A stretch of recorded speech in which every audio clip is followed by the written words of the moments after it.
Punishment of a crime or systemic mass incarceration? The voice of an incarcerated youth. There are more African Americans under the correctional control today than there were enslaved in 1850 by Michelle Alexander. This issue affects all of us economically, socially, and democratically. What am I saying? Systemic mass incarceration is a racial caste system that has to be dismantled through systemic reform. I'm here to discuss with you guys today the origin and scope of mass incarceration, consequences for individuals and communities, and strategic strategies for change. In 2001, I was released from Maryland Juvenile Correctional Facility, where I transferred the remainder of my sentence, which was a year probation, to the state of North Carolina. My mom's had it made out for me. You know, everything I could possibly dream of as a teenage kid at the time. The basketball goal, the trampoline in the backyard, I even went and got my license. But somewhere in between that time, within less than a year, I ran into trouble again. This time, the trouble was a little bit more serious and the consequences was a little bit more deeper than they were as a younger teen. So, at the age of 17, I was sentenced to 20 years in the Department of Corrections. Whole life flashed before my eyes. All the dreams that I had of going to the military and eventually retiring, and then becoming a detective or some form of law enforcement officer to go back into my community to help the ones that came up after me, all vanished. Allow me to give you a little historical context around what we're speaking on today. The 13th Amendment says, slavery have been abolished unless duly convicted of a crime. Think about that. Slavery has been abolished unless duly convicted of a crime. Right now today, America is only 5% of the world's population. However, she houses 25% of the world's incarceration. Huge differentiation from the other countries.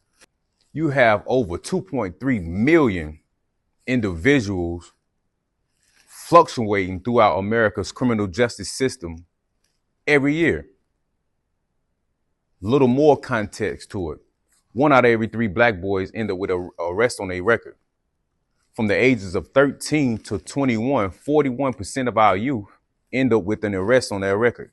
This has a profound impact on all of us. So again, you may be asking yourself, how does this affect you and your community and your family when you have probably never been incarcerated or having a conviction on your record?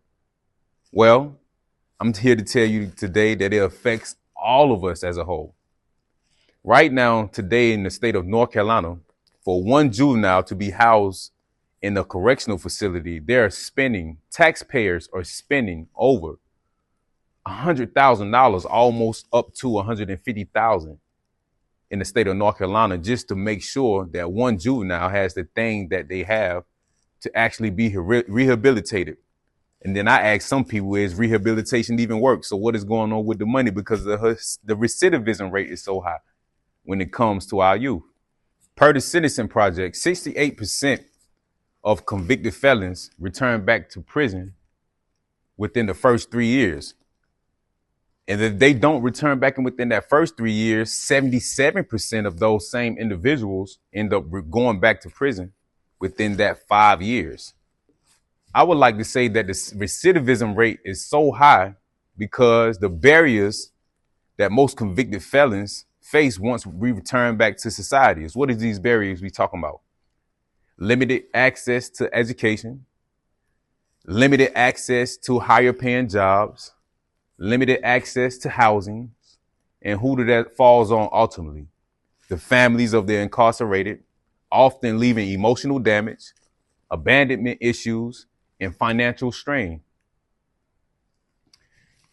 Not just that, if the household is affected by this one convicted felon not being able to reintegrate himself back into society as a man, a father, a husband, a protector, the community suffer as a whole. What do I suggest? I would suggest restorative justice practices. What is restorative practices? Restorative practices help uproot some of the traumas that most of us face just growing up as a kid in the environment that we come from. Instead of focusing on the punitive sides of criminal justice system, I think it's time that we started to refocus our attention on the restorative side of the criminal justice system, where we can actually restore some of the things that was done to the individuals that is incarcerated now, because over 50% of the prison population suffers from mental health issues. Over 50% of that same population come from single parent households. I would like to also introduce to you guys reentry programs. I know for me, coming home after doing a 20-year sentence, I was so far behind when it came to technology. I felt overwhelmed or overstimulated in during everything that I did. I would suggest job training skills, professional development skills, expand access to housing and workforce programs. And I would like to also call upon the community to actually challenge the criminal justice system and its discriminatory laws and policies that impact and devastate us economically and socially, to refocus again on reentry, restorative, instead of punitive and recidivism. Mass systemic incarceration perpetuates systemic racism, but we can dismantle it with just our voice. Each of us is more than the worst thing we've ever done. A quote by Michelle Alexander. It's time to advocate for policies that reflect truth. Don't do that. I am not saying that our youth will not get into any trouble. I am not saying that our youth are innocent in some of the behaviors that they display. But what I am saying is, at such a young age, the discernment hasn't came into play yet. I know for me, when I was 17, 16, I didn't have any discernment. You talking about thinking things through. I was an instinct, impulsive type of guy. You understand what I'm saying? So again, if I can highlight anything else, instead of focusing on punishing and sentencing our youth to go into a cell where they're under extreme pressure that further cause mental health issues, abandonment issues, isolation issues, I encourage you